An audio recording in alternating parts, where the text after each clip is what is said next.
Liftoff will start in T-minus 10 seconds. 10, 9, 8, 7, 6, 5, 4, 3, 2, 1. We have ignition. It's time! Seconds from game 7 or from championship number 6. Jordan, open, Chicago with the lead! Behind the screen, Harper got a piece of it, it comes off.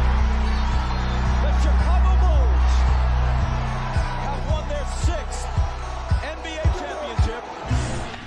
Tying run at second, 2 out, Palmero over the head of Jenks. Uribe charges, throws, out! And the White Sox have won the World Series.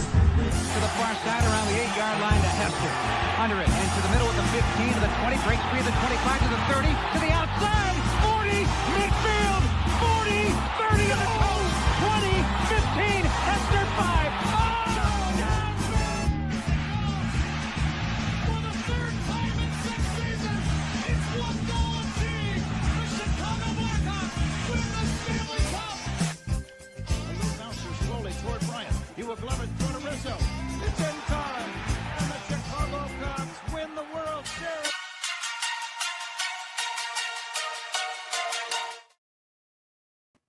What up, what up, what up? Welcome to ShawnSierraSports on Sports Zone Chicago. I'm your boy, the SuperBack, Shawn Sierra.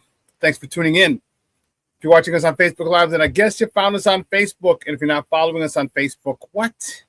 Go to Facebook, type in Sports Zone Chicago, click the like button, and now you're following Sports Zone Chicago. Simple. But wait, there's more. Go to our YouTube channel if you're not watching it. If you're watching us from our YouTube channel, excellent. And if you're not subscribed to our YouTube channel for real, come on, go to YouTube, type in Sports Zone Chicago, click the subscribe button, but also click the notification button. That's the little bell next to it, and that'll let you know anytime a show from Sports Zone Chicago is going live. Get it? Got it? Good. Now, you can also tweet the show. Tweet us at Sports Zone Chi. That's CHI at Sports. Now, if you want to follow me, just me personally online. Want to know what I did? Let me tell you what I tried to do. Try to make it nice and easy for you folks. All right, try to keep it at one handle, but I had hackers who got me. So, my Facebook page, you can find me at Shawn.Sierra2025. My Twitter handle, you can find me at ShawnSierra33. And then on Instagram, Snapchat, and TikTok, I'm still at the Shawn Sierra. Damn hackers. Anyway, listen, I got a great show, but I need you to get interactive. So whatever platform you're watching us on, leave a question or comment on that platform. It'll come up here in the thread. We'll put it up on the screen. We'll incorporate it into the show. And that, my peoples, is what makes this the best morning Chicago sports talk show around. And that's you. So bring them all, baby. Questions, comments, smart-ass remarks, because ain't nobody scared over here. Like The Rock said, baby, don't sing it. Just bring it. Let's check out the chat. My man, Black Diamond in the house. It's top of the morning, gang. FGB. I'm dodging all the Bears fans crashing out because Poles didn't trade for Garrett. They weren't taking Sweat, and Poles wasn't trading Booker. Interesting. Yeah, we'll definitely talk about that today.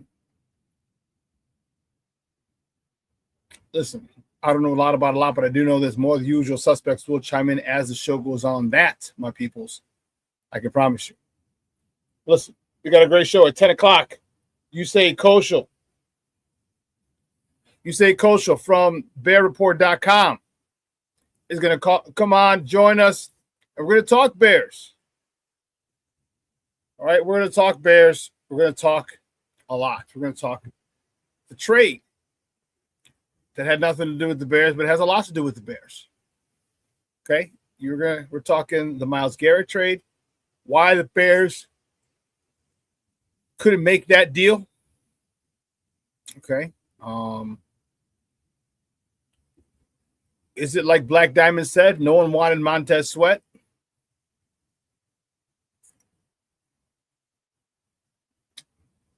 We're talking OTAs.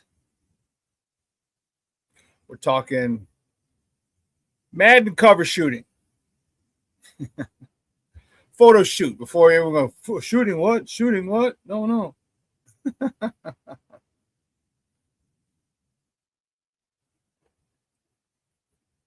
That's funny.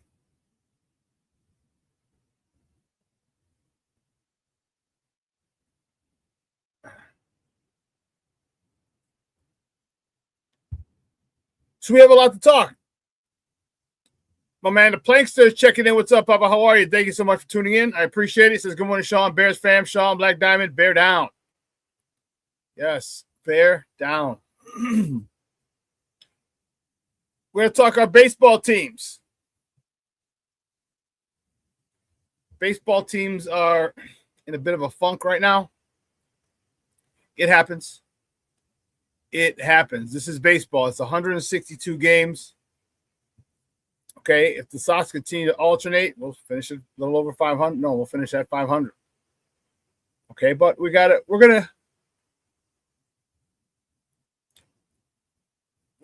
come out of this little funk. We have a very tough stretch that we're in right now, and it's very difficult. Okay, if you watched the Sox game yesterday, you'll realize, okay, when you face the same team 2 weeks in a row, and the same starters are going, it's weird. They said the same starters were going up against each other time as in last time. The same. So to get a beat down. All right, Davis Martin had a tough day yesterday. Okay, but they just saw him last week. Easy to make adjustments. Okay, the schedule is a little tougher for the White Sox with a lot of good teams that they have to play, starting with the Twins. Okay, but let's not get our panties up in a bunch. This is baseball. I told you the other day, any team can have a bad inning, a bad game, a bad series, a bad week. So we don't know who we're getting, or we don't know what's going to happen as the White Sox embark on their probably one of the toughest stretches of the season. So we don't know. So just continue playing your game, playing the way that's gotten you to a little over 500. That way, and you'll be good. And let the chips fall where they may. And I literally mean that because remember, this Sox team is supposed to be a fourth consecutive 100-loss season by some pundits. Okay? By some. Others, no. See, right now the White Sox are a game and a half behind Cleveland. Maybe 2 games right now. It depends. I don't remember if I can check. But they could be 2 games, and that's fine. All right, we're in June. We're in the beginning of June. Not a big deal. All right, but I'll tell you what, it's a lot further off or further closer than most people thought this White Sox team would be. White Sox, yeah, the 2.5 games. That's cool. That's fine. That's cool. So we're going to talk about that. And the Cubs got to get their head out of their ass. Nothing more, nothing less. You got to get your head out of your ass. And it's difficult to, baseball is a weird sport. Sometimes things just flow your way. Sometimes they don't. And because you play so many games, teams that are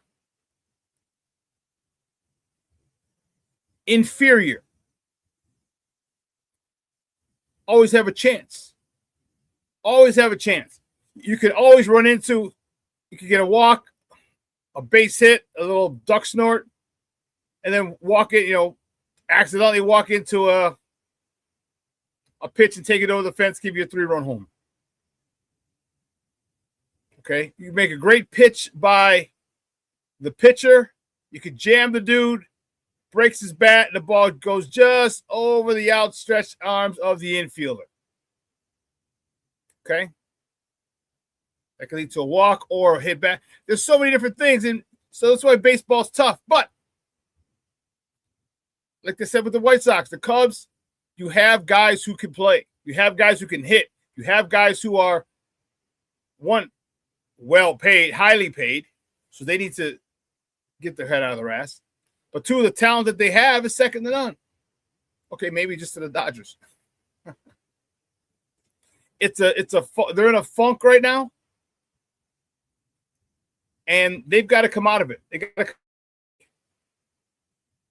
All right, you got to come out of it quick. You know, the Cubs they're in third place. They're actually tied for second. No, they're actually in third. No, why would they have? They're tied for second. I don't know why. Oh, you know what it was? This is a misprint by the Sun-Times. It has the St. Louis Cardinals 31-27 and a .534 winning percentage. Oh, that's why. And then the Cubs are 32-28, one more win, one more loss with a .533 winning percentage. That's why they're behind. And they're tied with Pittsburgh. So first, second, tied for third. Nothing too crazy, man. Not too crazy.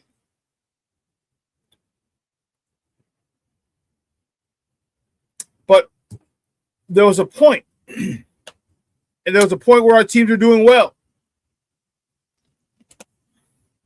I'm not saying our teams are doing horribly, but just sometimes other teams are doing well when we're kind of struggling. That's what we're doing. That's what's happening right now.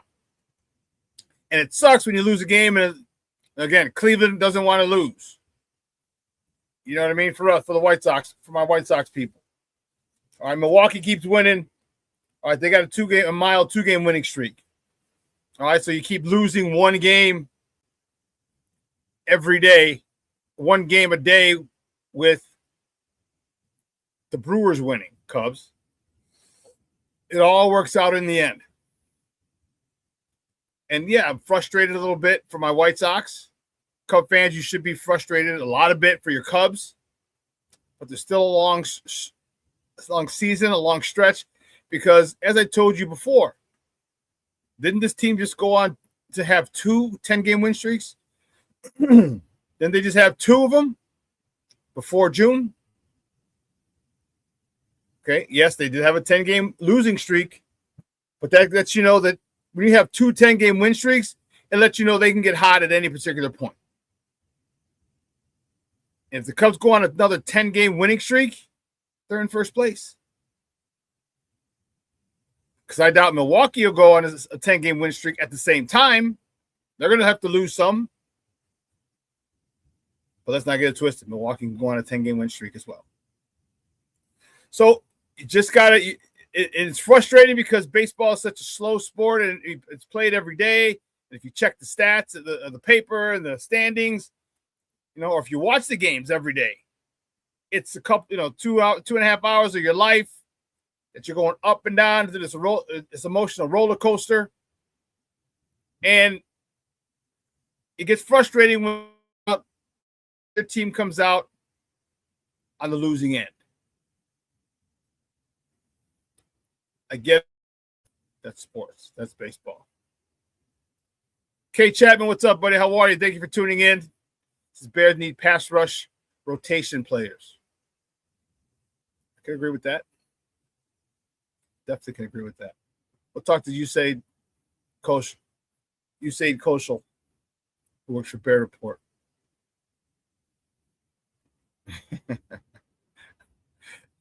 Like Darren says, you know how I feel about that.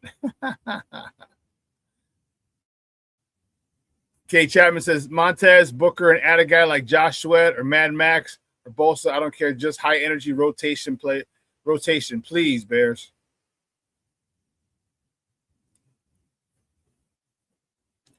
That's a good thought, Chapman.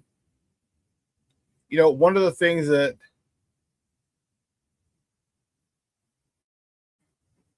if King Booker Plankster said this. The only reason LA got Miles was because of Verse. You're right. So my question to you is this. Does that make you, as Ryan Poles, does that make you think that you made a mistake in giving Montez Sweat all that money? Because if you called the Browns, which you should have, it's your job, inquired about Myles Garrett, and they said, well, we want a guy in return, and you offered, hey, we'll give you our best pass rusher for your best pass rusher,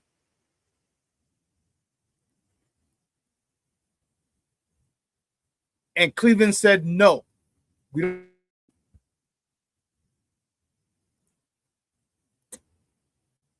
But they go and they make the trade with LA and they take Jared Verse, who's younger. I believe still on a rookie deal. Let's not forget about the financial aspect of it. The financial aspect plays a huge role. Jared Verse, he's still in his, I don't remember. We'll find out.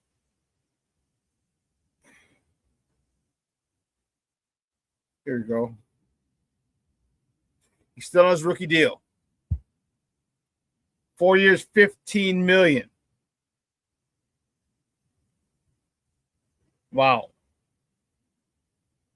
So I would say that's probably the main reason. I would say that's probably, he's got this year, next year. Wow. Jared Verse. So that's most likely what it was. And don't get me wrong, I don't think Montez Sweat is a great player by any stretch. No, I know Montez Sweat's not on a rookie deal because we gave him the $96 million. I know that.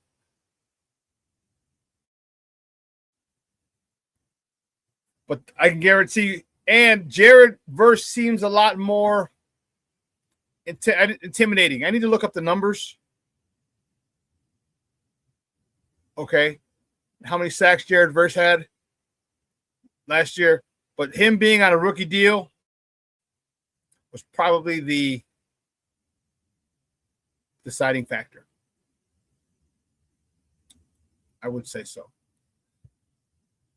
But we have a lot more to talk, a lot more. All right, again, we're going to get in depth in more in baseball, both teams. We'll talk about the Bears. Is the curse true? We'll talk about that as well. But what we're going to do first, we're going to take a quick break. And on the other side of the break, we'll get to our top of the morning topic because you know how we do. So don't go anywhere, folks. Keep it locked right here. Shawn Sierra Sports on Sports Zone Chicago.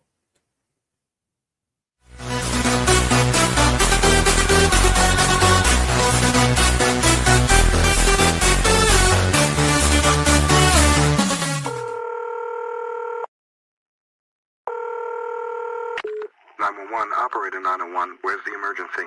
127 Brymere. Okay, what's going on there? I'd like to order a pizza for delivery. Ma'am, you've reached 911. This is an emergency line. Large with half pepperoni, half mushroom. You know you've called 911. This is an emergency line. Know how long it'll be? Okay, ma'am, is everything okay over there? Do you have an emergency or not? Yes. And you're unable to talk because... Right. Is there someone in the room with you? Just say yes or no. Yes. Okay, it looks like I have an officer about a mile from your location. Are there any weapons in your house? No. Can you stay on the phone with me? No. See you soon. Thank you.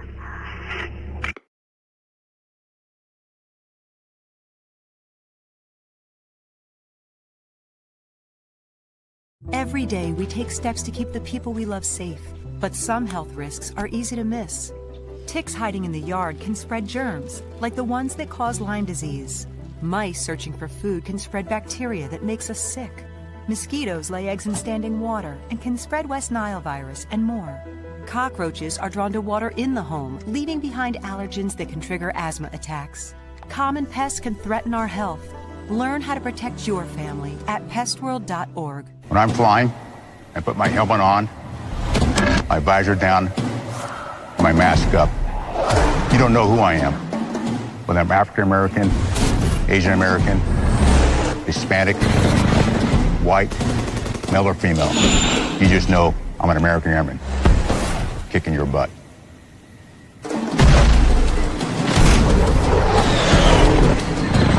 I'm General C.Q. Brown Jr. Come join us. No, I don't know though. I'm scared. I mean, you're so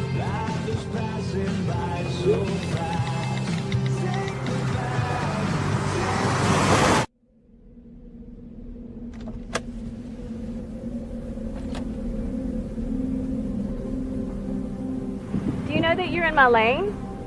No, not at all. Are you not paying attention? Are you texting? I was just checking in with my mom. I was telling her that I thought we'd be home by 6. It's okay. There's enough time. Just pay attention. I'm not even halfway through my text. There's no way. I'm not even going to look up. My babies are in the car. You have to pay attention. It's just supposed to be a quick text. I'm so sorry.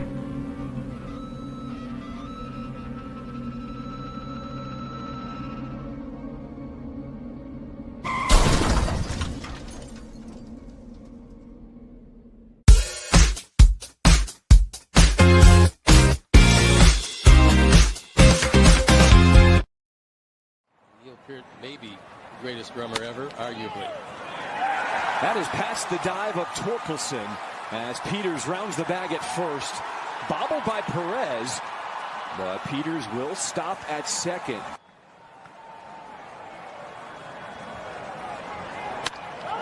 Colson Montgomery high in the air. Back it goes.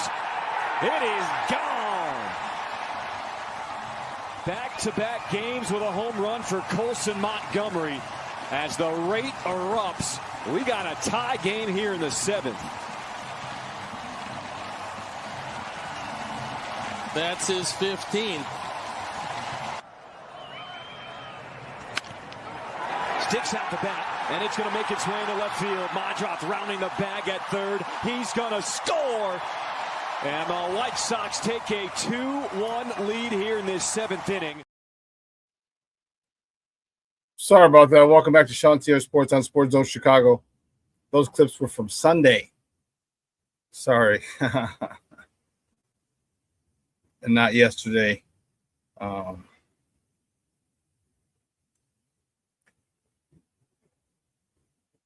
Sorry about that.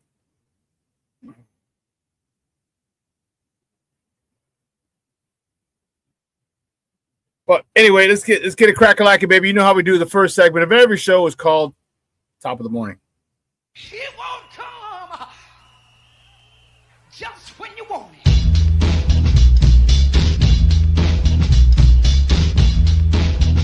Top of the morning to you. Top of the morning to you. See, which way did we go? Which way did we go? Which way do we go? We're starting here, man. White Sox. White Sox had a rough one. Had a rough one in the Twin Cities. White Sox, they fall to the Minnesota Twins. 6-4. Davis Martin, he got the loss. He's 8-2 on the season. He went 4 2/3, giving up a season high 10 hits and a season high 6 earned runs. He also had 3 walks and 2 punch-outs. Chase Mydroff was 2 for 4 with an RBI, his 19th of the season. Miguel Vargas was 1 for 4. Drive again his 39th and 40th RBIs of the campaign.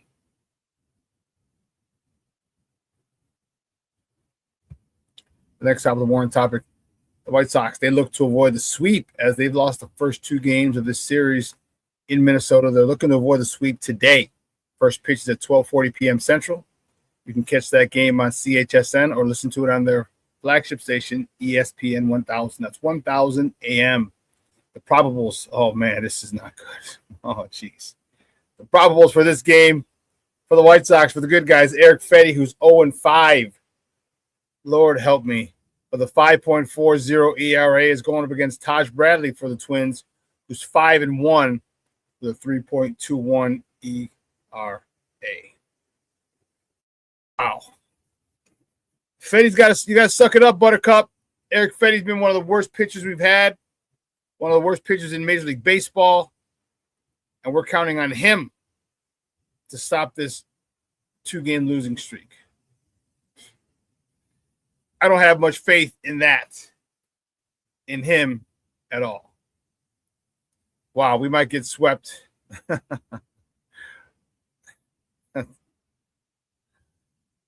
We're going from sweeping to getting swept. But you know what? Today is the last day. Is the 13th consecutive day of baseball for the boys. And I'm not using it as an excuse because that's baseball. You signed up for it. But man, they really need this rest, the day off tomorrow. Lord have mercy. They need that day off. Whew. Keeping it moving. The next top of the morning topic, the Cubs. Yeah, well, guess what? They didn't do so well either. The Cubs lost to the the Nomad A's 2-1. Jameson Taillon got the loss. He's 2-5 on the season. He went 6 1/3, 6 hits, 2 earned runs, 1 free pass, 6 punch-outs. PCA was 2 for 4, and Alex Bregman drove in the only Cubs run for the day. They had plenty of chances, and that's the frustrating part when you see is when you have the chances. It's a 2-1 game. It wasn't like it was a shootout. It was a 2-1 game. So those games you execute, every little thing is magnified. Little things are important. You know my saying. If you take care of the little things, there are no big things. But in a game like a 2-1 game or in a close game, those little things are magnified 10, 100-fold. Cubs just couldn't get it done yesterday. Going to the next top of the morning topic. Well, the Cubs, they host the A's again today over at Wrigley. First pitch at 7:05 p.m. Central. You can catch that game on the Marquee Network or listen to it on their flagship station 104.3 FM or 670 AM. The score of the Probables. Sports Night for the Athletics, Jeffrey Springs. He's 3-6 with a 4.07 ERA. All right, he's going up against Colin Ray, who's on the bump for the Northsiders, who's 5-3 with a 4.70 ERA. I don't know what to tell you, man. You got Oakland A's are one of the worst. Sacramento, Vegas A's, whatever you want to call them, they're one of the worst teams in baseball. And you can't. No, they're not bad. Let me take that back. They're middle of the road. They're 28-31, 475. But this is a team that the Cubs should have handled. And you cannot, if I'm not mistaken, the next 12 games for the Cubs are teams with losing records.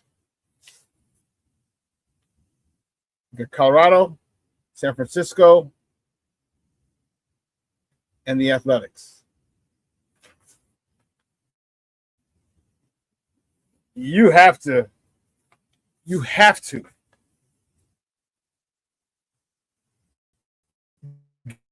gain some ground here. You have to. All right. Just as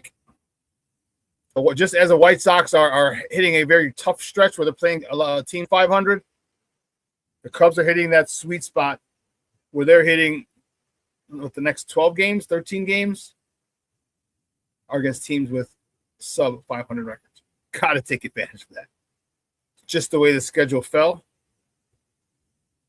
And you did a poor job of starting off that stretch with a 2-1 loss. Now, we don't know exactly how it's going to finish. The Cubs could go on a 6-7 game run, 8-game run. And the crazy part is, you guys know, you Cub fans know they can do it. They've already gone 10 twice. So if they could win 6 in a row, drop 1, 8, and then win the last 3 or 4. It's not a bad stretch, is it? It just sucks now for you guys because you're dealing with a loss yesterday with a team that sucks. Well, it's middling, but they're below 500. And you got to be ready when these teams come, especially at home. You got to defend your home turf. The Cubs right now are in a funk. You see Junior up there saying Cubs suck. It's funny, Junior.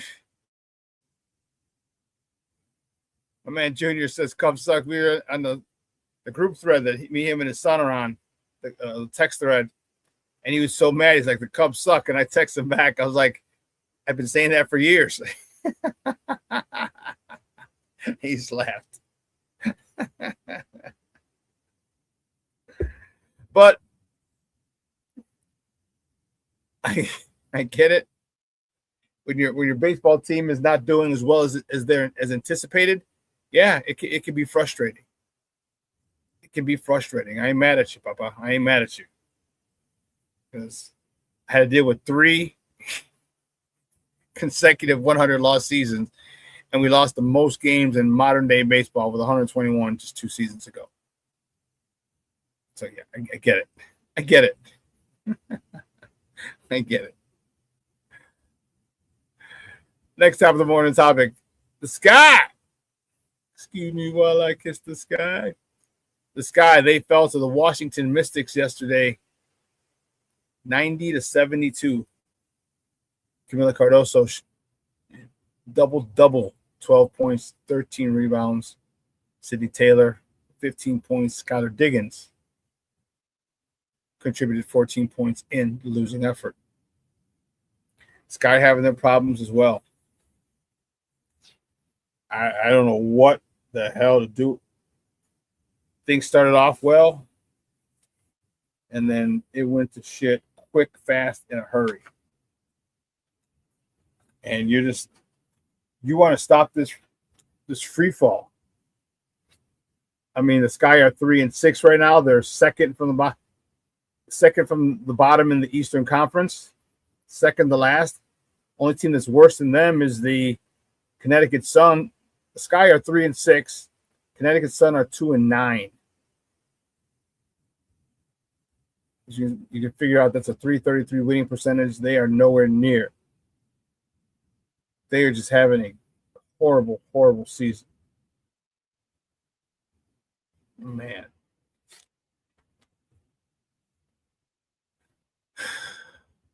But the Sky's next game, next top of the morning topic, the Sky hosts the Connecticut Sun on Friday. So you can improve your chance in your record by beating up the team that's worse, that's more worser than you. They host the Sky. The Sky hosts the Connecticut Sun on Friday. Tip-off is at 6:30 p.m. Central, and you can catch that game on ION TV. Remember, the WNBA has a TV contract with ION Fridays. I think it's 2 games that they play every Friday. So you can catch our girls, the Chicago Sky, Friday on ION TV. Also, remember, they do not have a radio home. Do not.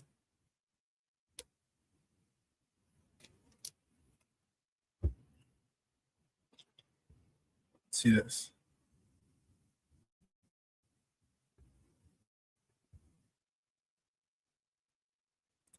Well, the next top of the morning topic, I'm a little excited about this. The NBA Finals is starting today.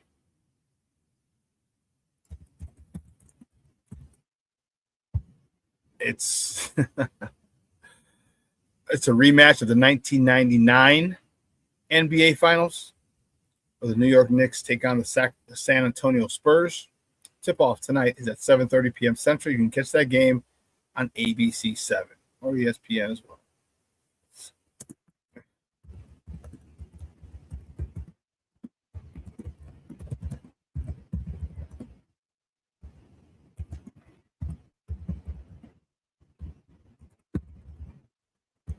So, listen, I know the Bulls aren't in it. I know the Bulls are far from it.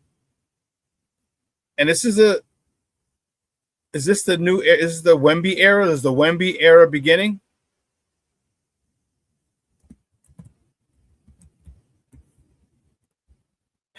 I don't know. He ended up beating the defending champs. That I know. He ended up beating the defending champs Game 7 on the road in OKC. Can we be seeing the era of Wemby beginning? Third-year player. He's 22 years old. Freak of nature. 7'5".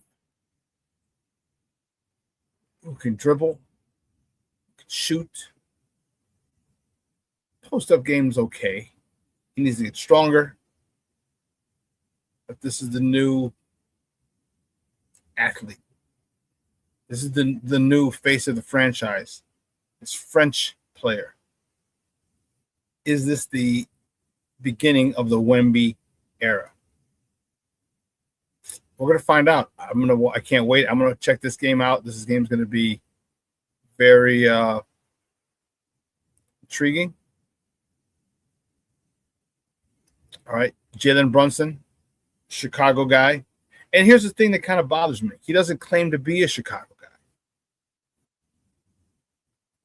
He claims to be a New Jersey guy.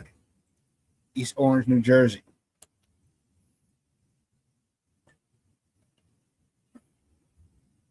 A reporter had brought up his Chicago roots. And he's like, no. I'm not really from Chicago. I went to high school there for a couple of years, but I consider myself a Jersey guy. I was like, well, screw you then. Screw you. I was a little annoyed. But nevertheless, Stevenson High School in Lincolnshire, state champion. Okay. If I'm not mistaken, it is the biggest high school in the state of Illinois. Most students, most populated high school in the state of Illinois. But it's just weird to me that he claims New Jersey. I don't know. So it's going to be a matchup. I would definitely say Jalen Hurts. I'm sorry. Jalen Hurts is the quarterback for the Eagles. Jalen Brunson is the face of the Knicks, going up against Wemby, the face of the Spurs. And I know they're most likely not going to be guarding each other just because of height differences and position differences, but they're going to be on each other at some point with a switch. Jalen Brunson's going to want to attack. He's going to want to get him moving, get his feet moving, go by him. He's probably going to have to do a lot of reverse layups, which we've seen. Doesn't really help offensive players anyway, because Wemby, if he knows you're going reverse, he doesn't jump off. He doesn't jump early, the front side of the rim. He takes one more step and jumps to the back side of the rim. And with his wingspan, which is 15 feet, I'm exaggerating for effect, of course, he tends to even block those reverse layups when you go up and under on the other side of the rim. But it should be a good game, a good series. And I told you I'm still torn.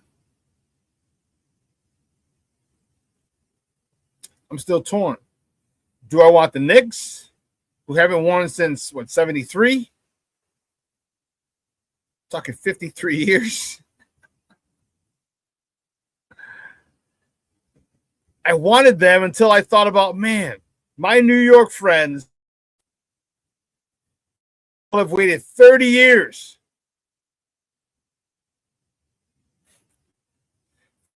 Years to give me the shit that I gave them when our Bulls were winning the title. Remember, the Bulls won in 91, 92, 93. In 91, we were home for the summer at that particular point, in June. So I talked shit going back in the fall of 91 before my junior year. Sophomore year. 89, 90, 91, my junior year. 92, going into my senior year, Bulls won the title again. That was in June. So I had to wait until the fall of 92, my senior year, to talk shit. And because they beat the Knicks, man, I was talking crazy stuff. And then 93, end of the school year, we were in the Eastern Conference Finals, and the Knicks had taken a 2-0 lead right before Memorial Day. I told you this story. A 2-0 lead, and they were talking mad shit. Troy, Monty, Liz, all the other cats from New York. And I couldn't say anything because we graduated on Memorial Day, and we were still down 2-0. We ended up winning. And as I told you before, cell phone calls were not local. Okay? I couldn't just call people. Every number you can call anybody is no long distance charge.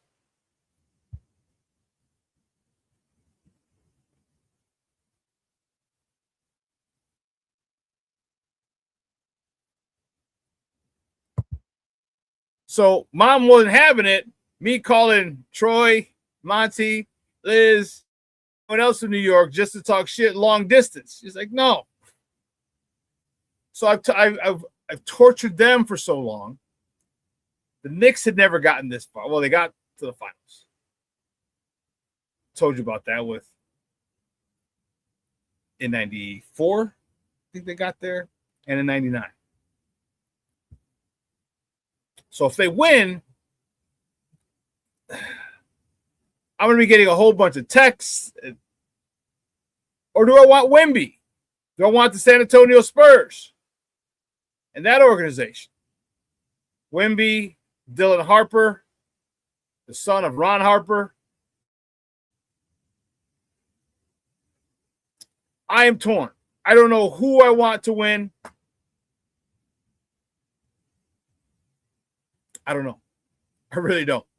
Do you guys have any idea, or do you even care about the NBA Finals? Let me know in the chat. Do you even care? Do you have someone? Do you want the Knicks or the Spurs, or do you not even give a damn about the NBA Finals this year?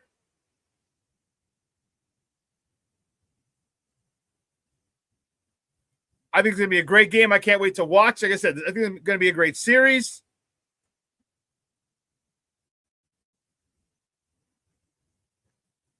And I just think that either way, it's going to be epic. Why? Because New York will have won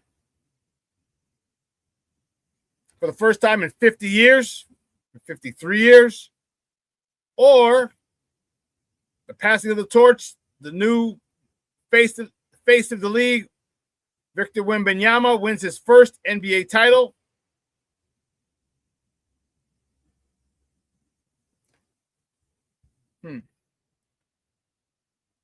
I don't know. Man, Rick Gonzalez checking in. What's up, buddy? How are you? He says, I care about my bud, my cats, and the Bears. FGB. Keeping it a buck, baby. Keeping it a buck. Next top of the morning topic, Caleb Williams.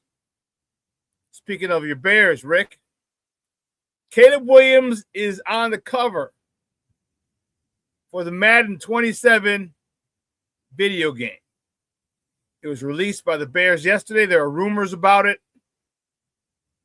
All right, we heard rumors galore.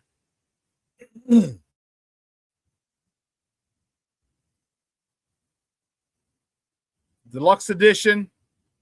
See the Iceman verse. They had here, he's able to recreate that throw that he had for where he connected on 4th down to Roma Dunze.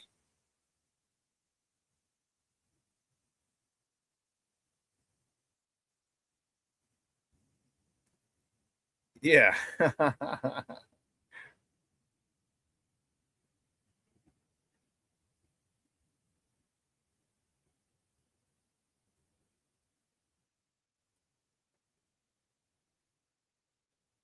So, as you see, Mr. Shorty is not happy.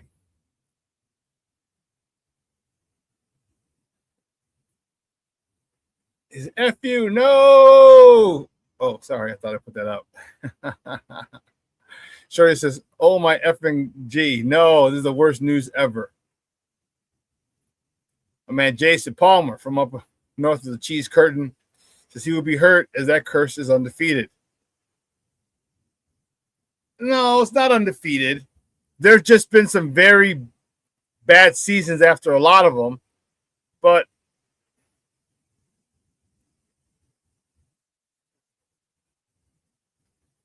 Tom Brady was fine.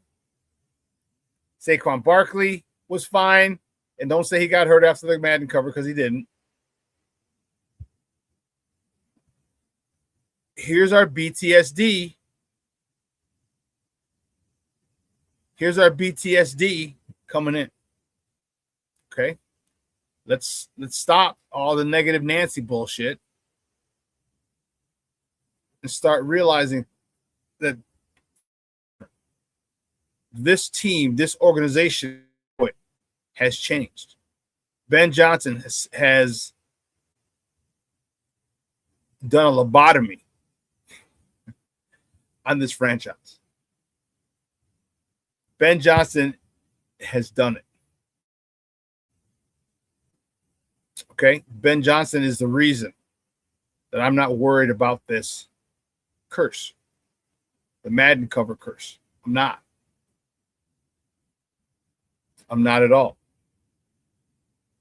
Now, if he does get hurt, okay, well, maybe the curse has some validity. What if Caleb gets over 4,000 yards? What if he hits 30 touchdowns? Yeah. Plankster says Mahomes, Brady, Josh Allen, no curse. Yeah. And Rick says Brady won a Super Bowl, Allen had an MVP season. So,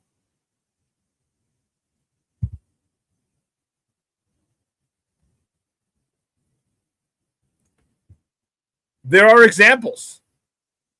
There are examples of this, of the Madden curse not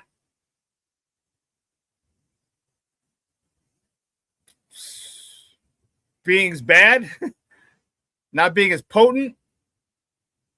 Guys who've bucked it, who beat it. Let's go back to Derrick Rose. Why not us? Why not our quarterback? Why not Caleb? Why not? Okay, why? So I get it. A lot of people are upset about it.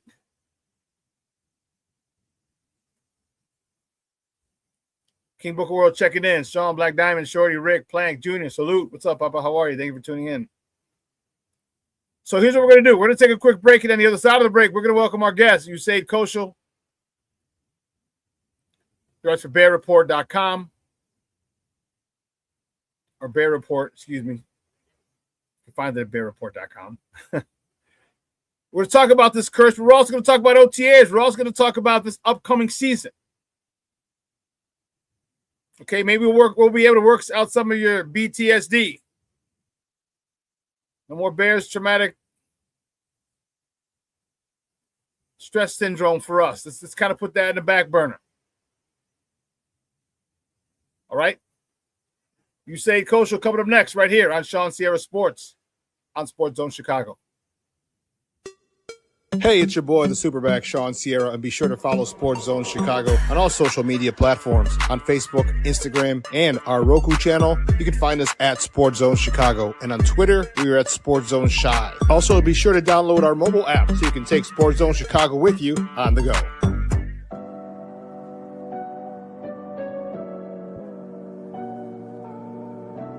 How do you take care of your mind health? For my mental health, I meditate in the mornings. I have my dogs. They're the best. I just find ways that help me just relax. Finding things that make me happy, like being close to my family. I meditate a lot and read books. I have hobbies outside of the game. I'm able to switch off. I'm able to turn my brain off from the game of basketball. Your mind health matters. Your mind health matters.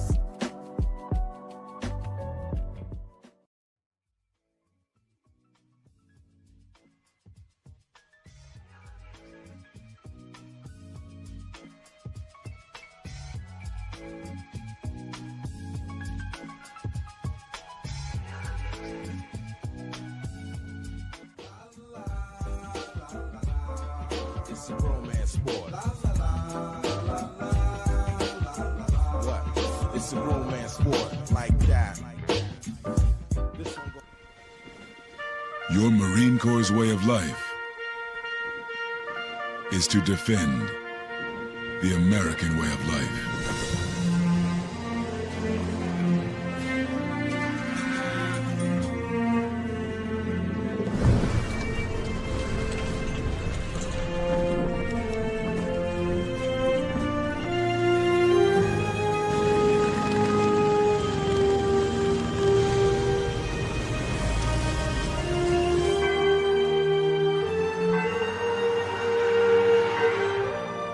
Every day, no matter where we serve, we take a stand for our nation, for each other, for us all. The few, the proud, the Marines. Oh yeah, Dobby too cold.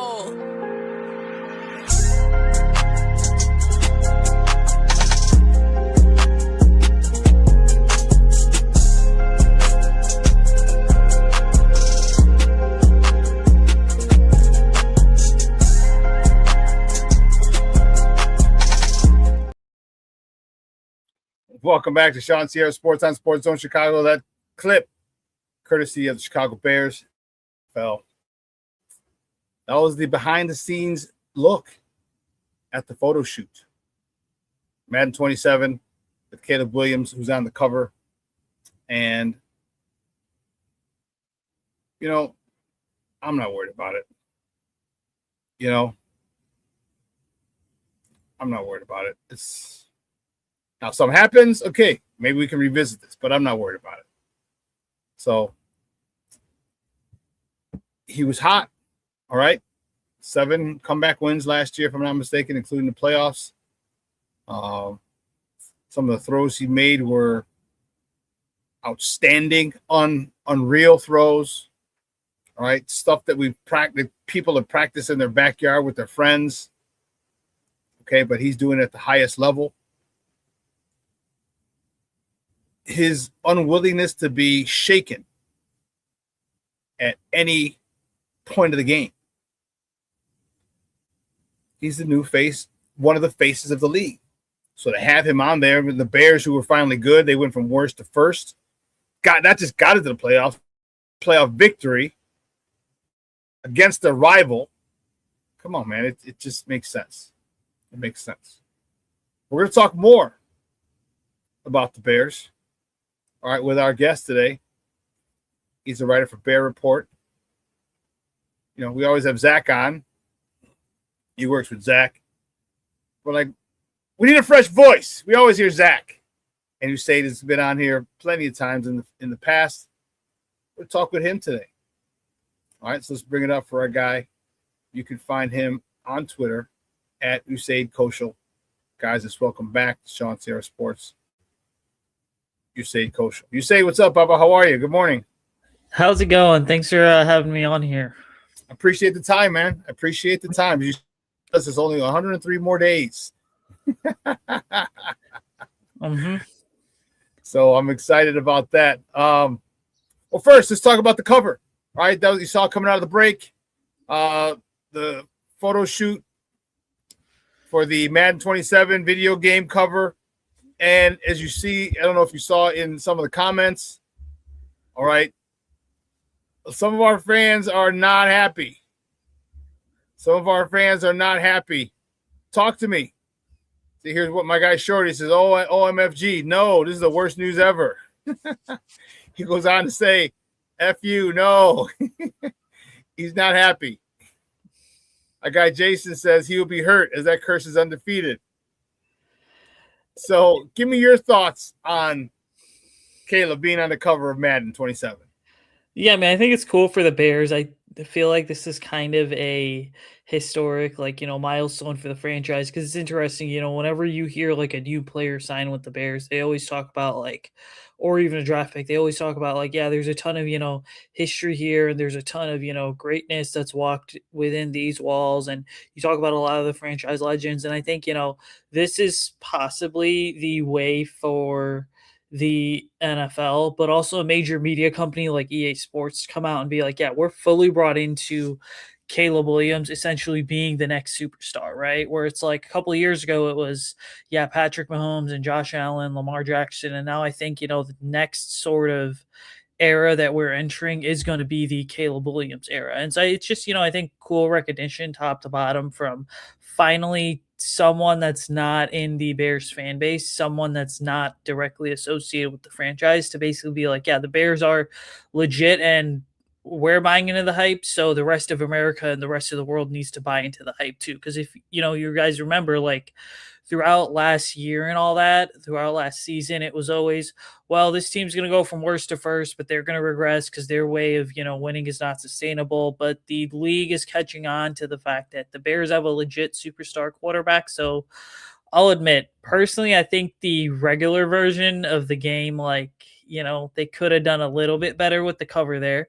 The deluxe edition goes hard though, but I'm still, it's cool to see a legit Bears quarterback on the cover. And regarding the Madden curse, I mean, hey, if you can break the curse that is the conundrum of the Chicago Bears quarterback, the Madden curse should be nothing for the Iceman, in my opinion. Well said. Well said. Yeah, I'm not worried about it. I'm just not. And one of the things that I said before you came on was things are different. Okay, Ben Johnson has really, I use the term, he gave this franchise a lobotomy. They think so different now. All right, from the players, from everybody in that building, the players included, to the coaches, even the front office. They think differently, and I think so. I think this Madden curse is so beneath them that they're not even worried about it, which I hope is true. I hope it's so true because why worry about something so trivial? So I think it's beyond them. Let's talk about something that can affect the Bears, and that's that huge trade that happened the other day with Myles Garrett going to the Rams, who seem apparently all in, for Jared Verse, a first rounder, and then a first rounder in 27, and then another pick in 28. Talk to me about why you think he went there and why the Bears couldn't come up with a package similar to that to get this dude if they think they're a Myles Garrett away from really being serious Super Bowl contenders. Yeah, I mean, first of all, I looked at the compensation, and I don't know if you saw this, but there's something that came out about an hour ago, which is the fact that if the Rams decided to trade Myles Garrett to another AFC North team, then that third rounder would effectively become a first rounder. But I think, cool little nugget there. But I think, from the Bears' perspective, it just didn't make sense for them to go ahead and do it, especially considering everything we've heard the GM and the head coach say, right? Where it's like last month, Ben Johnson was at the podium at Hallis Hall talking about we need to make sure that we are coaching better and the coaches are going to coach with lot more urgency. And then you've got the GM saying, yeah, well, we're pretty much set at the positions and we like the talent we have. And because of reasons like health, we didn't necessarily perform up to the standard that we thought we were going to perform up to. So, the Bears this offseason made it very clear that they're more than content with running it back with the pass rush because they're going to rely on the upside. But I also think that part of the conversation here that needs to be had is the fact that Ryan Poles has done a lot of good, but Ryan Poles philosophically has also shown to be a very conservative GM, right? I mean, you're talking about a guy who, was in on Max Crosby. The Bears were in on Max Crosby. The Raiders wanted a certain package, but Ryan Poles was like, yeah, irrespective of his knee issues, like, I'm not ponying up and giving up 2 first-round picks. I think that Ryan Poles, for as conservative as he is, you should have a GM who wants to draft and develop. But then again, drafting and developing is only going to get you so far. He just is not an aggressive enough GM to really help rebuild the second most important positional group on the roster, which is the D line. So I think, the Bears and Myles Garrett, like, it'd be sweet to see, but it was always going to be this like long shot possibility simply because the Rams had, Jared Verse to offer back. The Bears didn't really have anything, and there's no way that Cleveland was going to take on Montez Sweat's contract or even take on Austin Booker's contract. Okay, and that's one of the things that I thought, who the hell would want Montez Sweat? All right, Jared Verse is playing. What's he getting? $3 million, 3 and change. Mm-hmm. All right, he's still got 2 years left. Excuse me, on his rookie deal. So for a guy who had 7.5 sacks last year, Montez Sweat only had 10. And I'm not a big Montez Sweat guy. You say I'm not. I am selling Montez Sweat stock big time. His sacks, except for the last one against Green Bay on the last play of the game in the regular season, his sacks have been He had, I remember 1 or 2 times he had a sack on the first drive opening the defensive series, and then he disappears. To borrow a phrase from our old Uncle Hawk Harrelson from the White Sox, when he was talking about homers, he goes, "Don't tell me how many you hit. Tell me when you hit them." So, yes, Montez Sweat had 10 sacks. He had double-digit sacks. But how many of them were impactful? How many times when the game was on the line and people say, we got to find out where Montez Sweat is before so he doesn't destroy this play? No one says that. No one does that. He's not that intimidating. So I'm annoyed with him. He's a big – I'm annoyed with his play, not with him. I'm happy you got your money. I just don't think Montez Sweat is the type of defensive end that people game plan around. Your thoughts? Yeah, the thing with Montez Sweat, and this goes back to 2019, him coming out of Mississippi State, where it's like the reason I think his stock was through the roof when the Bears traded that second-round pick for him back in 23 was simply because he was playing on a defensive line with 3 or 4 other first-rounders, right? So that's effectively what made Montez Sweat so effective. But now, he went from Chase Young and Jonathan Allen and Daron Payne to a year of basically Montez Sweat and a couple of other dudes, and he still just proved to be this like average, first round sort of prospect. So it's like I look at it this way, right? With Montez Sweat, is if he was the number 2 or the number 3 option on this team, I'd be cool with that, right? But that's assuming that Ryan Poles has attempted to invest in upgrade and find a true edge rusher number 1, which he's made an attempt. It just hasn't been the most successful. So the reality of it is this, is that with Montez Sweat, is he good? Yes. Do the Bears need him to step up a lot more and earn every penny of that $27 million that he's going to be making this year? Absolutely. But I just don't see it happening. And I think part of the conversation there is simply because with Montez, you traded for him because you believed he was a fit in Matt Eberflus's scheme, right? And I know Dennis Allen likes these big edge rushers, these guys that are 6'5", 6'6". Yeah, that's Montez Sweat, but he doesn't necessarily make the most ideal fit for what Dennis Allen wants his pass rushers to be able to do, which is sometimes your hands in the dirt, right? Sometimes you're standing up and pass rushing. Sometimes you're dropping back into coverage. And I think that, that's just where we're sort of at with Montez Sweat is you're trying to see how he fits in this defense, but it just is not the best fit schematically. Yeah, that's right. He was Eberflus guy, or Eberflus in his system. I'm just not a big fan of Montez Sweat. I'm, and no one, they didn't want his salary. I could see it. Okay, if it makes sense, but he's just not impactful. So, as far as the trade, yeah, of course, who wouldn't want? All right, Myles Garrett, who wouldn't? All right, unfortunately, we didn't get him. That sucks. LA looks like they're going all in this year.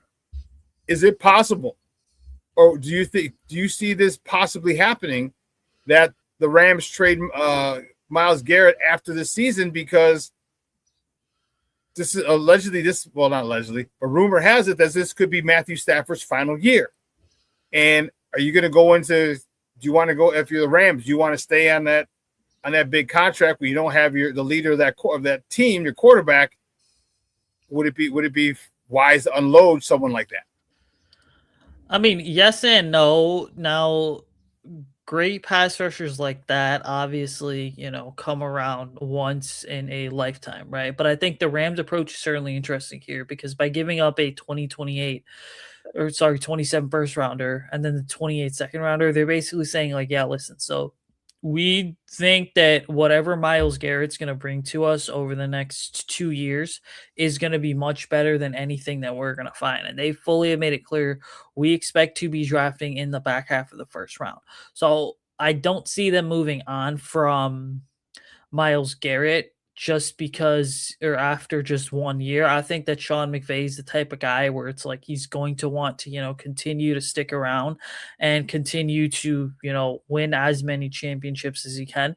But then the other big thing is obviously this is why would you not want to have a perennial future Hall of Famer like a Myles Garrett in your locker room, especially next season when there's a chance that Ty Simpson and that rookie quarterback is taken over. So this is not just about the on the field sort of product that the Rams are going to put on. This is also about the off the field and the behind the scenes stuff that we don't really see in terms of let's get a really good defensive player in here, a guy that's going to be clearly respected in the locker room, a guy that is going to go ahead and help keep the locker room together eventually for when Ty Simpson takes over. But then you can also look at the Rams and say, yeah, I could see them saying, all right, well, this current version of the LA Rams, it's sort of run its course.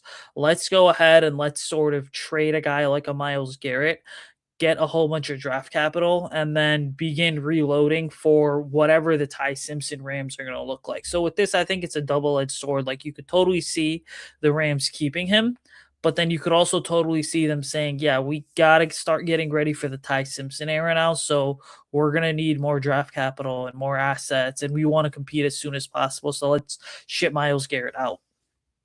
Guys, we're talking with Usayd Koshul. He's a Bears writer for Bear Report. He's a host of the podcast, Hallis Beat. He also coaches high school football. He's a tight ends coach as well. And we're talking Bears football here on ShawnSierraSports on Sports Zone Chicago. I am excited about the offensive potential. Talk to me about what you think a second year in the same system. All right. Caleb doesn't have to learn a new offense. They can build on what they had. Roma Dunze doesn't have to learn a new offense. Cole Kmet, Colston Loveland, Luther Burden III, even Jade Moore have to learn a new offense. How potent, probably the best way I can put it, how potent do you think this new offense is going to be? Yeah, so I think this unit can be really good. Now, obviously, so much of that is going to be contingent on how big of a step forward Caleb Williams takes, because I think that he's the guy that's going to unlock this entire unit from a skill position perspective. I mean, this is probably, I want to say, the most loaded and high upside team that this franchise has ever seen or probably seen in 10 to 15 years at this point, right? So I think that from an offensive perspective, right, like the Bears are pretty much set. I look at Rome Odunze and Luther Burden. That's the position there that really intrigues me, simply because looking at Rome last year, I mean, he had 6 touchdowns in 5 games. He was on pace for, I think, like 80 catches and 1,100 yards. So it was something where the foot injury really derailed Rome. But then you also look at Luther Burden, who had, I think, 58 to 60 receptions last year, right? And that was playing as a wide receiver 3. That was being second fiddle to DJ Moore. But it's interesting because as the season progressed and the Bears got more of Luther Burden involved in the game plan, I noticed 2 things. Number one, I noticed that Caleb was a lot more confident in hitting Luther Burden. And then the second thing is that Ben Johnson schemed opportunities to get Luther Burden open. So you're talking about a guy that's really good with the route running, dynamic playmaker with the ball in his hands, really good yards after the catch, really solid when it comes to separation ability as well. And then you factor in just how Ben Johnson was trying to utilize him. And you certainly see the second and third level of that passing game open up. And then you talk about, the tight end position too. I mean, I really like what Colston Loveland did last year. I'm actually doing a Colston Loveland film breakdown that's going to be out soon on the Bear Report website. And, one of the things I noticed was that there were 7 or 8 tight ends drafted between 2019 and 2024. And perhaps the most underrated Colston Loveland stat is that of all those tight ends taken in the first round, Loveland actually led all of them as rookies in touchdown reception. So Colston, I think, is also another big key to unlocking this offense. But where I see certain concerns with the offense is that center position specifically, right? Can you go ahead and, whether it's Logan Jones or whether it is Garrett Bradbury, who's going to come in and basically do as good, or if not a better job than what Drew Dahlman did last season? Because that's the one sort of question that I have about the offensive line right now. I wonder why that concerns you, because you get a center who just went to Super Bowl. So why would that? I mean, that there are certain positions that have to be solid for teams to go far, and I think the Super Bowl is as far as you can get. And quarterback is one of them. Center is another one, because if you don't have a guy who can make the calls, identify the mic, set the protections quickly, and not just that, but then actually block well enough, then there's an issue. So now we got a guy who's coming over from them. I'm wondering why you're concerned with that position, because the dude just came out of the biggest game anyone can play. Yeah, that's a really good point that you bring up there. And I think, everything that you said concerns me about the speed of that. The ability of a guy like a Garrett Bradbury / Logan Jones to learn the protections, get on the same page with Caleb Williams, make sure that the rest of the offensive line is also set. I think that when we talk about what Drew Dahlman did last year, and what the Bears expect out of the center position, we don't give enough credit to how good Drew Dahlman was in terms of his recognition and awareness, particularly in the run game. Because I think, when you talk about the Bears as a team in the context of the running game, I mean, they were at least 70 to 80% of the plays last season where when they were just running outside zone, or it was their zone running scheme, the Bears were getting up to the second and third level, right? It was always some sort of combo block. Guys were getting up to the second and third level, and then it was, hey, whoever is the nearest defender, go ahead and release and work up to that linebacker. Exactly. And I think that Drew Dahlman did a really good job of doing that. And so Garrett Bradbury has a ton of that potential as well. But the question is how quickly is Garrett Bradbury going to get on the same page with Caleb Williams, or even Logan Jones to get on the same page with Caleb Williams to kind of ensure that, the entire offensive line is running smoothly. Now, I will say this. I think that the presence of a Joe Thuney last year, who, let's just be real about him, has seen pretty much everything, help Drew Dahlman a lot more than people realize. And I do expect to see the exact same thing here where Joe Tooney's kind of helping out whoever is starting at that center spot. But I think that that's a position where it's so critical that if you have got a solid center and your center's on the same page with the offensive line and quarterback, it opens up your offense more than people expect. Well, what about the running game? I mean, I don't foresee an issue with the center position just because, again, this guy went to the Super Bowl. You're talking about this is tough. You can't just get to the Super Bowl. So his ability to blend with the rest of the offensive linemen and be in concert with them is it's paramount. And he was able to do that. They did it last year. Now he's got a vet. And you mentioned the guy I like the most is Joe Tooney. In having Joe Tooney next to my man, who coming in here is going to be a big help. Just like he was a big help for Dahlman, I think he's going to be a big help for Bradbury. And how do you see this run game going? Because now, I mean, these running backs, they were set with those guys, with that offensive line. They were set. Running back, the timing was down. We didn't see it. It took a game or two or first couple of games of the season. But, man, after they were set, that run game was lethal. As we saw when he plugged in a 37th round pick in Kyle Monangai, and he ran for $170 something against Cincinnati. So, and was in sync. How do you think this run game is going to do, and how soon do you think? Again, we got Joe Tooney there, the guy who's got 5 rings, something like that. How soon do you think this offensive line is going to be in sync, and overall the run game as a result?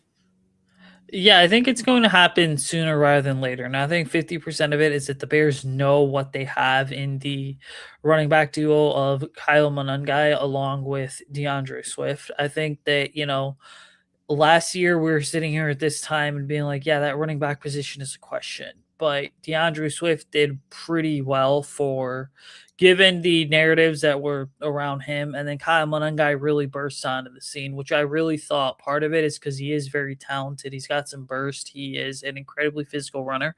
But Eric Bieniemy did a really good job. I don't really see there being this massive drop-off here in terms of Eric Stoodsville coming in and coaching, because he's got a prior relationship with Ben Johnson. But I think, the running game's certainly going to take a step forward this year, and part of that's going to be the personnel that the Bears are choosing to implement more of, right? Whereas last year they were in 11 and 12 personnel most of the time. They went ahead and they utilized the variation of 13 personnel with Theo Benedict being the third tight end on the field at times. But now that you have a true third tight end in the rookie Sam Roosh, it's going to open up the running game simply because you are going to go ahead. You're going to be able to run the ball down teams' throats, but then you've also got a lot more play action that can certainly be mixed into this thing that is going to make the job of a Caleb Williams so much easier. And I think that, this running game, given the speed at which it operated last year, is only going to get faster. Where it's like, I was watching a clip of Colston Loveland this morning, and the Bears were basically running like a GU counter, right? Where the guard and the tight end were pulling. And it took Colston Loveland about 2 seconds to fill the hole that Joe Tooney had created.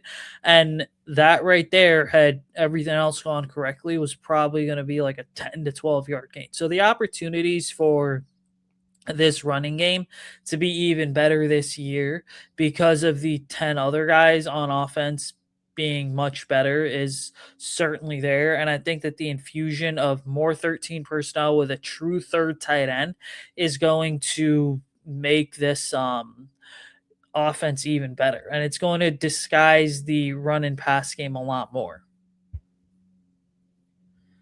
I agree with you on that, because now you could have one wide, 13 personnel, one wide receiver, one guy split out, but you still have 3 other guys go on the routes, and you just don't know who's who, and you have to bring them down. You have to bring safeties in, because if you see 13 personnel, you're going to run, and especially if you start running, and you establish that running game early in 13 personnel, well, now a defense is screwed because you're forced to bring that safety down another guy in the box because you're just not going to sit there and get gashed 6-7 yards a pop. And that opens up a whole bunch of other stuff for the mad scientist we know as Ben Johnson. And I'm looking forward to that type of stuff when we are in 13 personnel and Colston sneaks out and Cole Kmet sneaks out and Roush is the only one left blocking or Kmet's the only one left blocking and everybody's going. And let's not forget the running backs too. All right. If you want to just swing them out, okay, they are good with the ball in their hands and Kyle Monunga is not as elusive or shifty, but that dude doesn't stop, and he gains a lot of yards, and he's very physical at the end of the play, which allows him to gain more and break tackles, things like that. So this offense is going to be pretty good because of that 13 personnel. But the most important part of this whole scenario is Caleb. Talk to me about your expectations for this guy. He wanted to be coached hard. He was coached hard. He had a phenomenal season last year, just under 4,000 yards. Would have had it if it wasn't for a couple drops and he made a couple of better reads. Your thought on what do you think he is going to be better at this year than he was last year? Yeah, well, first of all, I'm going to say what I've said on the podcast that I do in terms of if the last 2 years are what we've seen in terms of like that's the worst version of Caleb Williams that we're going to get, I'd say that the bar and the expectation is really high, in my opinion, in terms of what Caleb Williams can do when he's at his best. Now, I think the expectations, honestly, just come down to the fact and the matter of that he doesn't need to go ahead and be this quarterback that has to make these like crazy wild plays on every single play, right? It doesn't have to have he doesn't need to have like a 70 or 80 yard bomb on every single play. Obviously, those highlights are what keep people coming back to watching him every single week. But I think, in terms of the actual like developmental side of Caleb Williams, there's a sense of the fact that he does need to be a little bit more accurate, right? And what I mean by that is that there's instances where the ball last year, his ball placement could have been a tad bit better. I think that also when we look at Caleb as a player, he does have this very aggressive mentality of wanting to push the ball down the field, which is nice and well and all.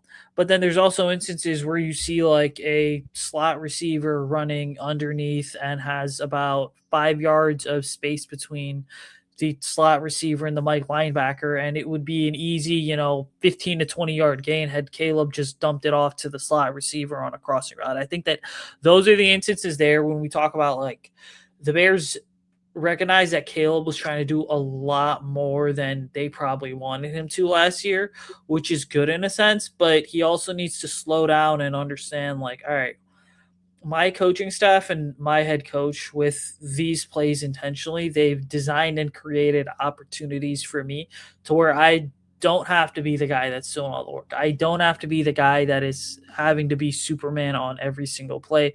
And that sometimes, if I can get that 6 yard gain, that 6 yard completion that turns into a 12 or 15 yard gain in the first quarter, then it's better for me because it's going to allow the offense to kind of get in a sync and really dictate the tone of the game. So I think just that game management aspect, but then the aspect of also recognizing that like if you do have 3 or 4 passes on a drive of like 7 yards, 5 yards, and like 8 yards, then it doesn't necessarily make you this check down artist at all. Because at the end of the day, like no one remembers the 6 or 7 yard completion that you threw.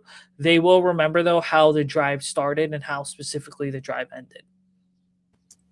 So it seems like we're on the same page. I mean, it doesn't surprise me because we're both coaches and we see things very similarly through the eyes of coaching. And that's one of the things that I said is I hope that if Caleb hits these checkdowns, like you'd mentioned, first of all, his completion percentage would be through the roof, but the yards he would get, because if you think about it, look at all the yak monsters we have. All right.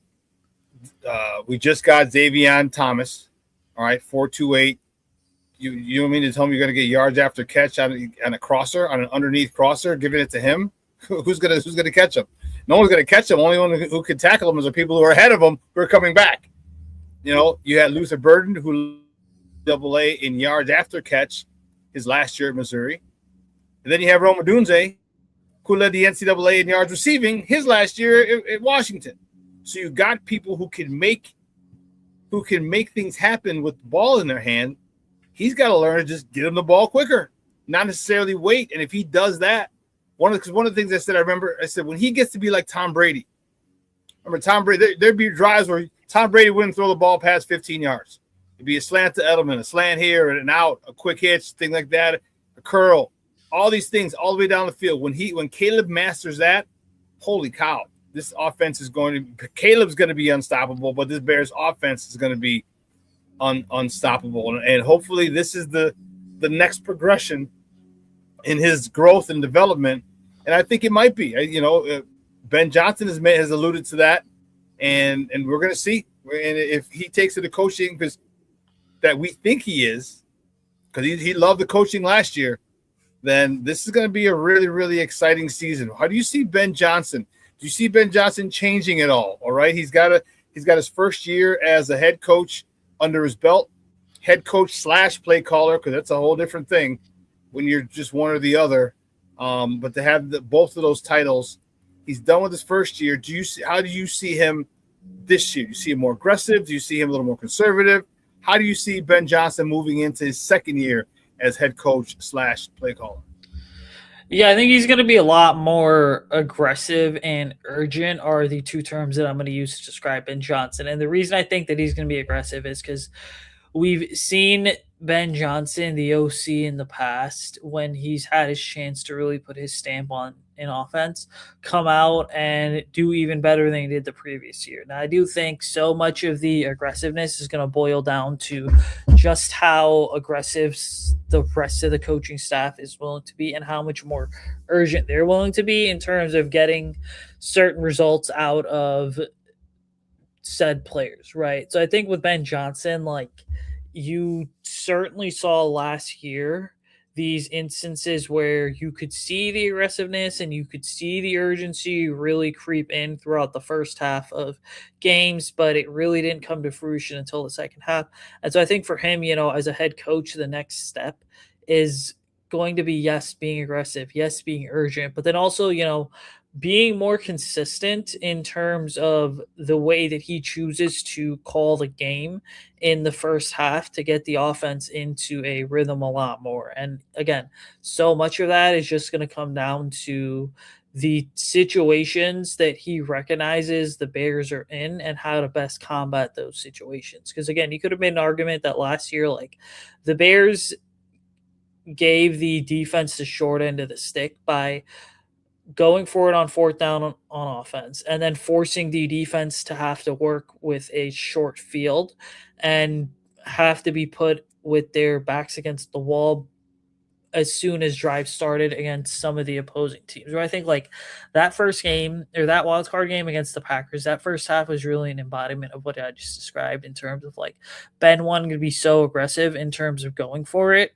that the defense found themselves in a much bigger hole early than a lot of people realize and anticipate. A lot of that was because of Ben's in-game management. And so I think, now as we sort of look at things, if he can be a lot more aggressive and urgent, but also just be better situationally, like he started to be toward the end of the year, then everything's going to come to fruition for him. And there's a legit chance that, he's propelling this team to playing on the second Sunday in February. Again, guys, we're joined by Usayd Koshul. He is a Bears writer for Bear Report. He's also host of the House Beat podcast. He's also high school tight end coach. And we're talking Bears football here on ShawnSierraSports on Sports Zone Chicago. Well, Caleb's got to have some protection. And one of the issues going into the offseason or into this season is the left tackle position. A guy we drafted last year, Ozzie Trapillo, took over. Went from the right side to the left side to the right side. It seemed like every week, and then finally settled him at left tackle, and he was doing well and suffered an injury, a very serious injury that caused the Bears to kind of regroup. So they brought in Braxton Jones is going to compete for that job again. Theo Benedict, who started there last year, is back. But they also brought Jedrick Wills, a pick out of Alabama, in to compete for that spot, and he took a year off. He took all of 2025 off to let his body heal, get back, and those three are the ones who are going to be fighting for that position. How do you see that left tackle position hanging out, playing out? Because you got a guy from Southern Utah. Was it Southern Utah? Southern Utah. Mm-hmm. Then you have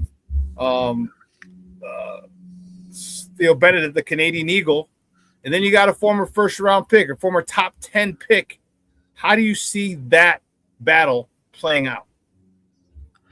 Yeah, so I think, and we have to throw Kirana Magaji into the mix there as well, just because I'm a big believer that, yeah, I mean, anything could happen, right? But I look at the left tackle position this way: is you had 3.5 games last year of Braxton Jones to really evaluate what he could do in this offense, and then you had half the season with Theo Benedict and the other half with.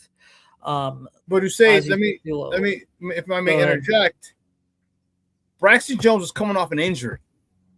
Mm-hmm. Okay, as I do, all right, being coaches, that when you're coming off an injury, it's different. You don't get to train. You're rehabbing, okay, and your training is it's stunted because of the fact that you're rehabbing, just to be able to do normal things, not even get to NFL level. So I know they saw what Braxton Jones did, but Braxton Jones was coming off a bad injury. He's healthy now. He's stronger now. So let's not just say, oh yeah, he had 3.5 bad games. Yeah, you're coming off an ankle. I mean, a bad ankle where you haven't been able to lift, jump, squat, hang clean, deadlift. You haven't been able to do all that to the max that you did before. So, and now he's coming in healthy. Is what I'm saying, just like Jedrick Wills is. Yeah, I mean, so I think with Braxton Jones, you had 3.5 games last season before he essentially, got mysteriously pulled out of the Raiders game, right? Which I don't even think the Bears mid-game when they pulled him disclosed what his injury was, which I thought was really weird. But I think, with Braxton, the nice part about bringing him back this year and being fully healthy is the fact that his cap hits $4.3 million. It can get up to $10 million if he hits a whole bunch of incentives. But the reality of it is that Braxton is a very experienced and serviceable starter. He's a guy that, irrespective of the injury that he had, he's been in the room since day one looking at the foundation of this offense, right? And then you look at watching from the sideline last year how the offense continued to progress. He started enough games, he understands and knows what this offense is. So with Braxton Jones, you do hope that he's fully healthy and has the momentum and is possibly even the front runner to be the guy that runs away with this left tackle job. Now, I look at Jedrick Wills, and that to me, when the Bears signed him, was a pretty solid insurance / depth piece, because the reality of him is that with him being out for basically a year and some change, we'll say, because I believe he got injured halfway through the 2024 season. With Jedrick, if he can just, come in and be a consistent good depth piece, that's really good news for the Bears there, because he's also a guy that is here because he's trying to clearly prove that listen, I can still play football at a high level. I can still go ahead and I can still be a solid anchor that a team needs me to on the left side. And then you obviously look at a guy like Theo Benedict. Now, I like Theo Benedict, but if I had to pick right now between who's starting from Braxton Jones, Jedrick Wills, or Theo Benedict, I would probably lean Braxton Jones. I like Jedrick Wills, but again, he's been out of it for a year and some change at this point. So you wonder how quickly he's going to be able to get his body and his mind up to game speed. And then I look at Theo Benedict and I say, yeah, I'm fine with Theo Benedict starting too. But knowing that Ben Johnson had him running some routes last year and had him being the third tackle on the field at times, I think that Ben Johnson has other plans for him besides just starting at left tackle. Okay. Okay. I agree with you on the Braxton Jones thing. He's been around. He's a vet. He's familiar with that building. He's familiar with that offense. He's stronger now. I can see it. Okay.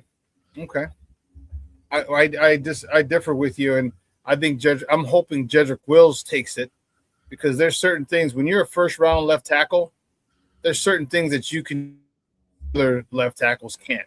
There's just otherwise you wouldn't have been drafted in the top 10.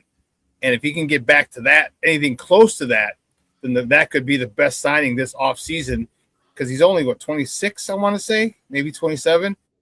A good 5-6 years to him, and on the cheap too, because you're coming off you know what I mean. So I hope that works out.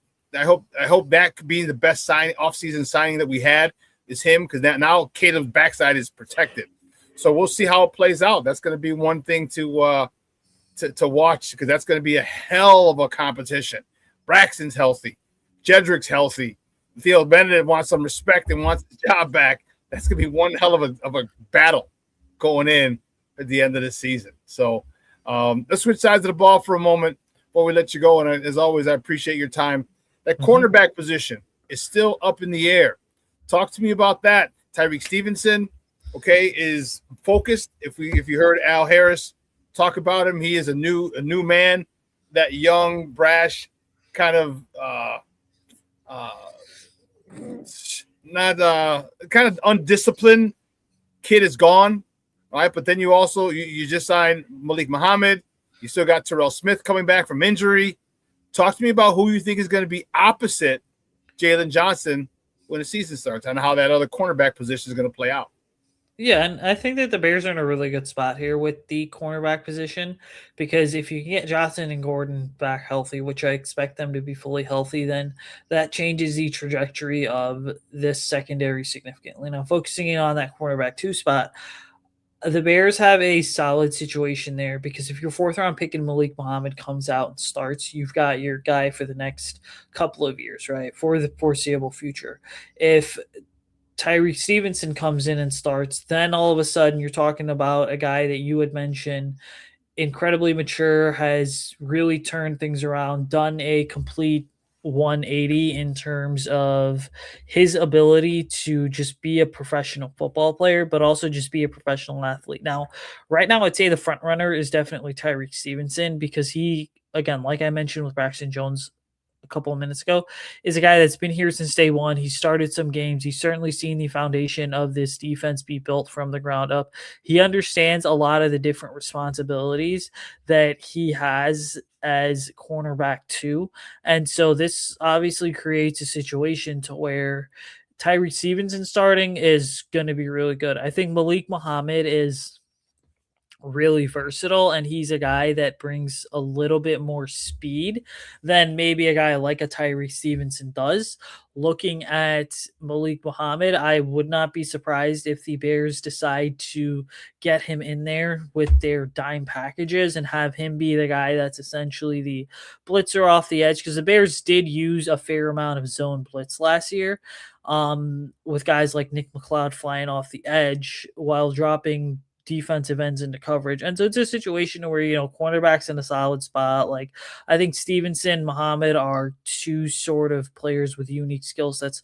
Terrell Smith's also to me, really tough, scrappy player, a guy that, likes to play bigger than he is, which is really good too. So it's a really good 3-headed monster that the Bears have right now with that cornerback 2 spot. And yeah, you could argue that the question mark and uncertainty of who's going to start there is what makes that spot a bit of a weakness right now, because it is uncertain. But in the long run, I think that that's a position that Al Harris is going to stabilize, and the Bears are not going to be in a bad spot if Muhammad starts over Stevenson, or vice versa, or Terrell Smith wins the starting job.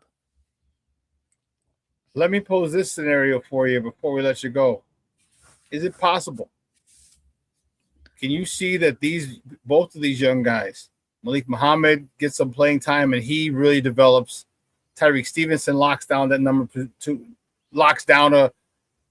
or impresses the coaches impresses the coaches to the point where now you could actually dangle Jalen Johnson as a trade piece for draft capital, because now you have two very young cornerbacks who you're comfortable with and whose contracts are so much smaller than that of Jalen Johnson. Yeah, so that's a really good question, first of all. And I think that you don't necessarily want to trade a guy like a Jalen Johnson, especially since he is your field corner, and Tyree Stevenson, again, throughout his career so far, has mainly played the boundary corner spot. But I think, with Jalen Johnson, like, I would not be a guy that trades him if I'm in Ryan Pohl's chair. And the reason for that is because, you have to look at this thing in terms of who Jalen Johnson is as a player when he's healthy, right? He's been really consistent. I'd argue right now, then we look at some of the corners that the Bears have drafted over the last basically 2 decades or so, right? Like, Jalen Johnson is to me better than a guy like a Kyle Fuller was, right? And I think that Jalen's not necessarily on the level of a guy like a Peanut Tillman.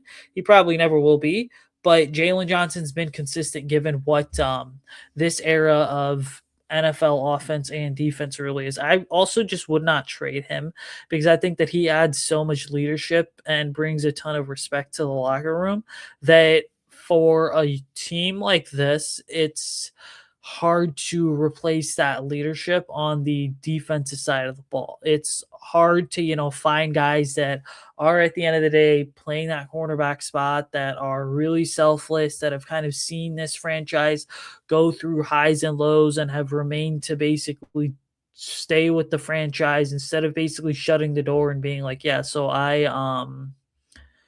don't want to have to go ahead and don't want to, be here anymore. Now, I do think that if Jalen Johnson gets injured again, then the conversation starts to change because his deal's up at the end of the 2027 season. And you start to look at maybe, saying, all right, well, he's not necessarily a guy that has ever been fully healthy. Again, he missed all of last offseason plus training camp. He was so in that week 1 game against the Vikings. Maybe in the interest of the franchise, but also his long-term health, both sides part ways. But I don't see them trading Jalen Johnson. And I think the other major part of that conversation is the fact that, if Tyree Stevenson has a good season in 2026, that's good for the Bears and that's good for Tyree Stevenson. But the question is, do you trust Tyree Stevenson enough to replicate it again in 2027 and beyond, right? That's where I think the conversation takes place, because I like Tyree Stevenson, but he hasn't fully earned my trust yet as a guy that you can kind of build the secondary around. I think you and I are in lockstep on that. If he has a good season, now I'll be like, okay, do it one more time and then gain my trust because of all the childish antics and immature antics that he's been reported we've seen on the field. Usayd, man, great stuff, dude. I appreciate your time. Before you go, do me a favor, let everyone know where they can work online. Yeah, thanks again for having me on. But yeah, you guys can follow me on Twitter at Usayd Koshul. Check out my work on the Bear Report website. And then I do the Hallis Beat podcast / YouTube show. That's twice a week. And then I do the Picks for Polls podcast, which is once a week. All that stuff is affiliated with Bear Report. You can find it on the Bear Report website and our YouTube channel. Cool, man. Great stuff. I appreciate your time, man. We'll be in touch soon, and bear the freak down. It's going to be one heck of a fun season. Absolutely. Thanks again for having me on, Shawn. All right, buddy. Thank you. Thank you. Guys, that's Usayd Koshul. Bear Report. A lot of good stuff there. A lot of good stuff. A lot of good stuff. So I'm excited about this upcoming season. I'm excited for a couple things. I want to see the position battles. I want to see how the left tackle position plays out. I really do. You know how I feel. I really wish I want Jedrick Wills to get that job and run with it. But we'll see. All right. I want to see Malik Muhammad come in, make some noise. I want to see Tyreek Stevenson in a much more mature version of him, okay, who's just all about ball and forgetting and kind of left the childish BS behind. And I want to see Terrell Smith, what he can do. We've never really seen what he can do. He's always been hurt. So yeah, this is gonna be fun. It's gonna be fun, and I'm really it gets cracking. I mean, I know they're in OTAs, all right. They got mini camp and training camp. Training camp is what I'm gonna be fired up. I think they're gonna be off. I think they have a couple of weeks off coming up. I think they're off 2 weeks, maybe 3, before they report to camp for training camp. So King Book World, I hear you. He's like, because I'm a clean slate with everybody, but they only get 1 strike for repeat offenders. So you're saying is basically if Tyreek Stevenson acts a fool, he's done. All right, because you've been down that road with him. You're giving him a chance. Okay. He's got to grow up. Apparently, what my understanding from my sources were saying that he was just immature. Just immature. All right, not necessarily paying attention in meetings and things of that nature. Stuff as a professional you have to do. Like, I can't believe that they didn't go into the U. I can't believe that they weren't sticklers for that. When you come to the league, you bring all your bad habits with you. Bring all your good habits with you. If there's a situation where you're hearing that he's not focused in meetings, or maybe coming, I don't want to say late. I'm not going to put that out there. Maybe not fully attentive. Why? How did that get there? It didn't just start in the NFL. And you just wonder, first of all, why you'd have that type of mentality getting to the NFL, because this is, how many guys would love to have a job or chance in the NFL that you have, and you're taking it for granted. To me, that's a red flag right there. But I get it. Your NFL will put up the better you are, the more you perform on Sundays, the more slack they will give you. Okay? Remember Jimmy Johnson said one time, I treat everyone fairly. I don't.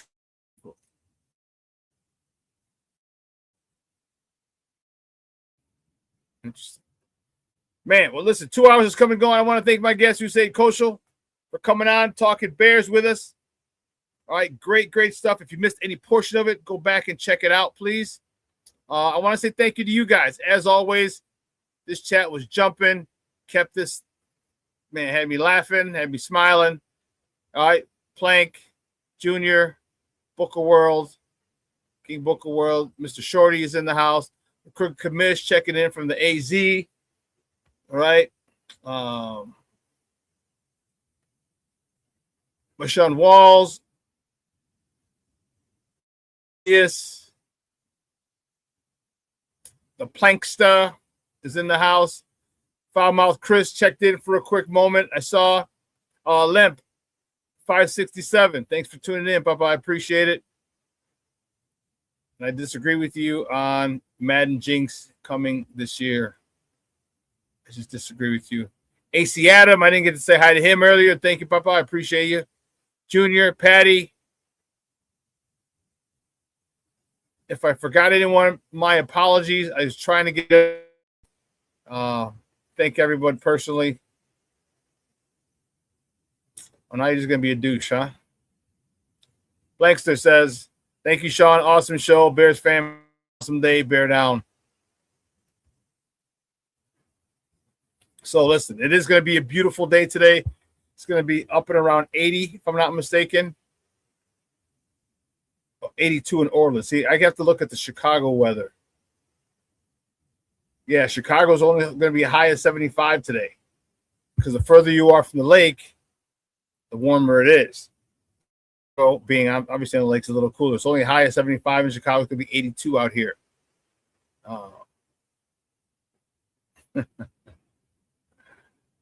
AC had a SuperBack. I didn't see what the emoji was. Didn't show up. But anyway, guys, have a great day. Get out there, enjoy this beautiful weather. Let your lovers know you love them because tomorrow is promised to no one. Remember that. All right. Start getting your Sports Zone Chicago swag.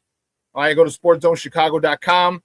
Get your Sports Zone Chicago hats, hoodies, quarter zips. All right, get your Cigar Fanatic t-shirts. If you're a cigar smoker, grab one of those. Take those out whenever you're out smoking with the guys.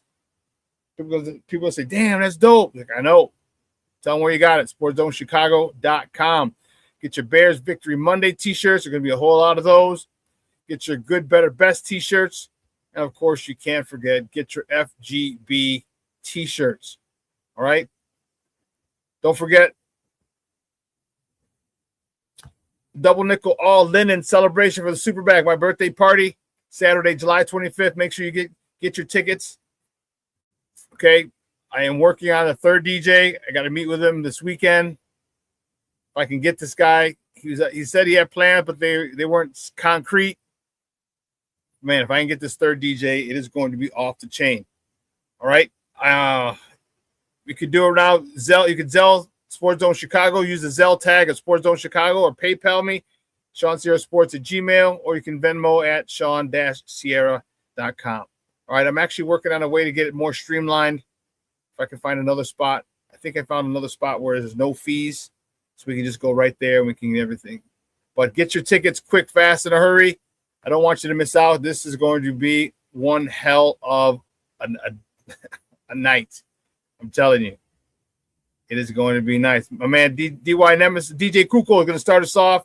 He's a lot of Spanish mix, little booty house, some Spanish mix, Spanish music. And then my man, DY Nemesis, straight hip-hop. And if I can get this third one, I can't say who I'm targeting, but if I can get this third one, it's gonna be one. It's gonna be one. All right, that I can tell you. All right, so for everyone here at Sports Zone Chicago, I'm your boy, the SuperBack, Shawn Sierra. Have a great day. All right, your boy is out.